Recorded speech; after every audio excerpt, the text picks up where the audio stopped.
आइए आज आपकी मुलाकात कराते हैं बागीडोरा विधायक जयकृष्ण पटेल से। इनके ऊपर आरोप भी लगे, इनको एसीबी के द्वारा ट्रैप भी किया गया, ये जेल में भी रह के आए, लेकिन अब फिलहाल ये विधानसभा की कार्रवाई में शरीक हो रहे हैं। जयकृष्ण जी, आपके ऊपर आरोप लगे, एसीबी ने आपको ट्रैप किया। हाँ, मुझे पूरा ट्रैप करने की कोशिश की गई। मैं आपके चैनल के माध्यम से कहना चाहूंगा कि जो मेरी विधानसभा सीट है, उस विधानसभा सीट से आप सोचिए कि मैं भारतीय जनता पार्टी और कांग्रेस दोनों की विधानसभा दोनों प्रत्याशी को हरा के आया। तो जिस तरीके से भारत आदिवासी पार्टी वहां पर पहली बार जीती और प्रदेश के अंदर हमारे भी वर्तमान में 4 विधानसभा सीट है पर हम जीते हुए हैं और एक विधानसभा हमारे लोकसभा सीट पर सांसद महोदय जीते हुए हैं। तो उसका जो बढ़ता कद है उसको देखते हुए कांग्रेस और बीजेपी की नींद उड़ चुकी है। तो उन्होंने पूरा एक षड्यंत्र तरीके से मुझे फंसाने का काम किया गया। विधानसभा के अंदर जो मैंने सवाल लगाया, उस सवाल के अंदर मुझे राजस्थान प्रदेश का मैं विधायक हूँ, मैं दलित शोषित पीड़ित किसान की कोई भी आवाज होगी तो उठाने का काम करूंगा। मेरा सरकार से भी सवाल है और कहना है आपके चैनल के माध्यम से कि अगर वहां पर सवाल है कि विधायक ने लगाया तो सरकार ने उस पर कितनी कार्रवाई की, अगर नहीं की तो आप कुछ अंदाजा लगाना चाहिए कि वहां पर एक विधायक है उसको ट्रैप करा करके जेल के अंदर डला सकता है। अवैध तरीके से वहां पर खनन चल रहा है, फॉरेस्ट डिपार्टमेंट के लोग मिले हुए, माइनिंग डिपार्टमेंट के लोग मिले हुए। वहां पर जो आम गरीब दलित शोषित जमीन है उसको पुलिस के और प्रशासन के माध्यम से डंडे का डर दिखा करके वो जमीन को छीनने का काम कर रहे हैं। तो ये बहुत बड़ा गहरा षड्यंत्र रचा जा रहा है। और आज वहां पर एक एमएलए को फंसाकर अगर वो व्यक्ति ट्रैप करा सकता है सरकार का सहारा लेकर के, तो फिर वो आम जनता तो वहां पर आवाज ही क्या उठाएगी। नहीं, आपने कहा कि आप हरा के आए, लेकिन आपकी जो सीट थी बागीडोरा, उसके ऊपर एक बहुत ही मजबूत नेता की पकड़ हुआ करती थी, और वो पकड़ जो थी वो इतनी पावरफुल थी कि उसकी गूंज जो थी जयपुर तक सुनाई देती थी।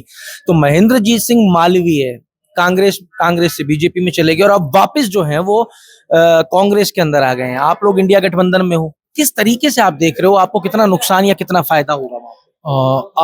ये जो उन्होंने जिस समय पहले भी उन्होंने हमारे वहां पर बांसवाड़ा जिले के भारतीय जनता पार्टी के जिला अध्यक्ष जी थे लाभचंद जी पटेल ने, पूर्व के अंदर जब जल संसाधन मंत्री हुआ करते थे मंत्री जी, तो उस समय 3,000 करोड़ रुपए गबन का आरोप लगाया। पता नहीं ईडी के डर से या हमारी भारत आदिवासी पार्टी का निशान है गीडी डॉट बोलते हैं हम लोग, स्टिक बॉल है, उसके डर से वो भारतीय जनता पार्टी के अंदर चले गए।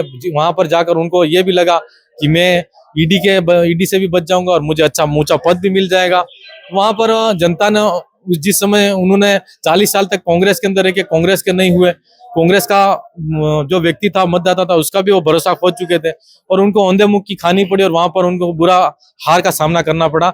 और आज उन्होंने वापिस से 20 महीने बाद में जिस तरीके से बीजेपी का दामन छोड़ के कांग्रेस में आए, ये कहीं न कहीं दल बदल की राजनीति है, वो सत्ता और कुर्सी हत्याने की राजनीति है। आपके लिए कितने नुकसानदायक या फायदेमंद हो सकते हैं? क्योंकि बागीडोरा पे तो सीधा सीधा इम्पैक्ट महेंद्रजीत सिंह मालवीय का नजर आता है। नहीं, वो 20 साल की राजनीति उन्होंने भले ही की है और की थी, लेकिन आज वहां की जनता समझदार हो चुकी है, जागरूक हो चुकी है। वो आज उस पार्टी में कभी उस पार्टी में मदारी की ताल की तरह ताल बजाते रहते हैं और जनता को नचाने का काम करेंगे, लेकिन जनता नाचने वाली नहीं है। आने वाले समय के अंदर जनता अपने हक अधिकार को समझ चुकी है। 80 साल तक जिन पार्टियों ने शोषण करने का काम किया, आदिवासियों को आज तक मुख्य धारा में नहीं लाया जा सका, कहीं न कहीं इसके लिए कांग्रेस और बीजेपी दोनों जिम्मेदार है। तब जाकर भारत आदिवासी पार्टी बनी है और भारत आदिवासी पार्टी आने वाले समय के अंदर हमारे 4 एमएलए और दक्षिण राजस्थान के अंदर हम 15-20 एमएलए जीतेंगे। इसके बाद में राजस्थान प्रदेश की राजनीति और सियासत का निर्णय भारत आदिवासी पार्टी करेगी। आपने कहा कि आदिवासियों को मुख्य धारा के अंदर नहीं लाया गया, तो महेंद्रजीत सिंह मालवीय आदिवासी नहीं है क्या? क्या बाबूलाल खराड़ी आदिवासी नहीं है क्या? वो बात कि ये लोग मंत्री तक बने हैं, तो ये लोग भी तो आदिवासी हैं, तो मुख्य धारा के अंदर तो आदिवासियों को लाने का काम किया नहीं। एक मंत्री बनने से या किसी के विधायक बनने से वहां पर मुख्य धारा के अंदर आदिवासी नहीं हो सकता।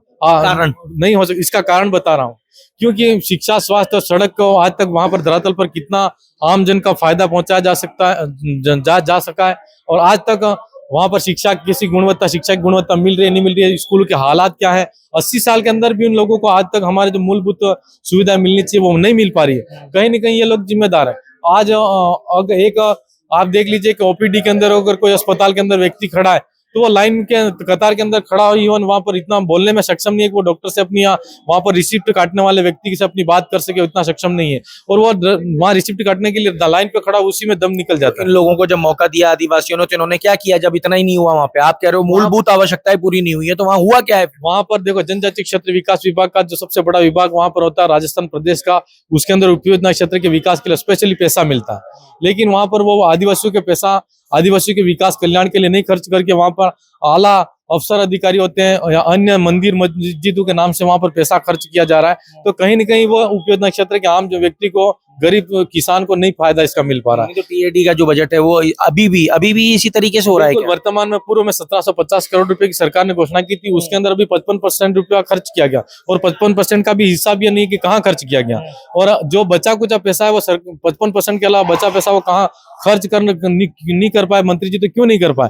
ये वो क्षेत्र और प्रदेश की जनता के सामने सवाल है हमारा, और सरकार से भी कहना है कि उपयोजना क्षेत्र का जो विकास का पैसा है वो आदिवासियों के विकास के लिए खर्च किया जाना चाहिए। उसको कहाँ खर्च हो रहा है एमएलए साहब? वो मैं कह रहा हूँ आपको, आला अधिकारी जो अफसर है उनकी गाड़ियां और अफसरों के दफ्तर चमकाने में कहाँ उनका उपयोग किया जा रहा है, और वहां पर किया जा रहा है लेकिन बहुत कम पैसा खर्च किया जा रहा है विकास के लिए। एक आप लोगों के ऊपर आरोप लगता है कि आप लोग चर्च की राजनीति करते हो, चर्च से आपको फंडिंग आती है बड़ी मोटी।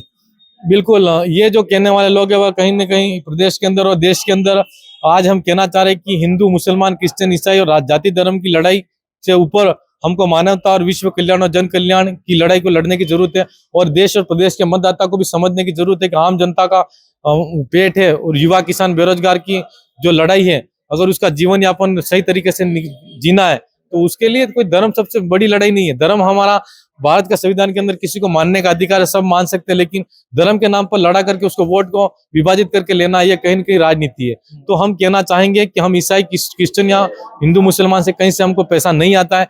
हाँ, ये बात अलग है कि आदिवासी इलाके के अंदर आदिवासी समुदाय हिंदू धर्म को भी मानता है, क्रिश्चियन को भी मानता है, और कुछ ऐसा इलाका दक्षिण राजस्थान के, हमारा जो इलाका गुजरात बॉर्डर पर आता है, वहाँ मुस्लिम समुदाय के लोग को भी मानने वाले लोग हैं, वहां पर चादर चढ़ाते हैं आदिवासी। तो ये अपनी अपनी आस्था का विषय वहां पर जा रहे हैं, लेकिन हम ये कहना चाहते हैं कि आदिवासी को पुराने समय के अंदर एबोरिजिनल धर्म था, हमारा जो स्पेशल धर्म कोड था वो हमको मिलना चाहिए, हमारी पृथक पहचान होनी चाहिए।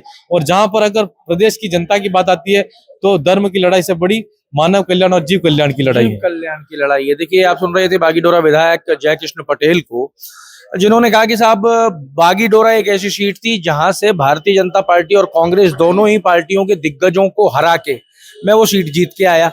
सीट जीत के आया तो षड्यंत्र के तहत इस तरीके से ट्रैप किया गया कि वो एसीबी ने उनके ऊपर अपना शिकंजा बनाया और इनको जेल तक जाना पड़ा।